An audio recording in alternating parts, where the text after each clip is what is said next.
బైబిల్లో దేవుడు ఒక మాట అన్నాడు, ఆకాశ పక్షులను చూడండి, అవి విత్తవు, కోయవు, కొట్లలో కూర్చుకొనవు, ఆయనను మీ పరలోకపు తండ్రి వాటిని ఏం చేస్తున్నాడు? పోషిస్తున్నాడు. వాటికంటే మీరు బహుశ్రేష్ఠులు కారా అంటే అర్థం ఏంటి?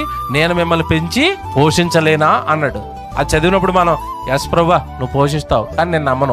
మనం ఇలాగ అంటాం అనమాట, ఇండైరెక్ట్గా యేసు ప్రభుతో నువ్వు నాకు తెలుసు ప్రభు నువ్వు మంచోడు అనే, కానీ నేను నమ్మి మంచోడు అవును. నేను అంత నమ్మకం, అంత విశ్వాసం, ఆ శతాధిపతిలాగా నువ్వు మాట ఒక్కటి సెలవిచ్చావుంటే నా జీవితం సెట్ అయిపోద్దని ఆ మాటను నమ్మటం, ఇంత భక్తి నాకు రాలేదు ప్రభు. అందుకే రోజు మన క్షేమం మన చేతుల్లో లేదు. జస్ట్ యేసు ప్రభు మాట్లాడుతూ ఆ దాసుడు అక్కడ స్వస్థత పొందుకున్నాడా? పొందుకున్నాడు. ఏమిటి యేసు ప్రభు మాట ఏమన్నా బాగు చేసింది కదా, మరి ఆ మాట నిన్ను బాగు చేయదా? నీ రోగాన్ని బాగు చేయదా? నీ బ్రతుకును బాగు చేయదా? నీ జీవితాన్ని బాగు చేయదా?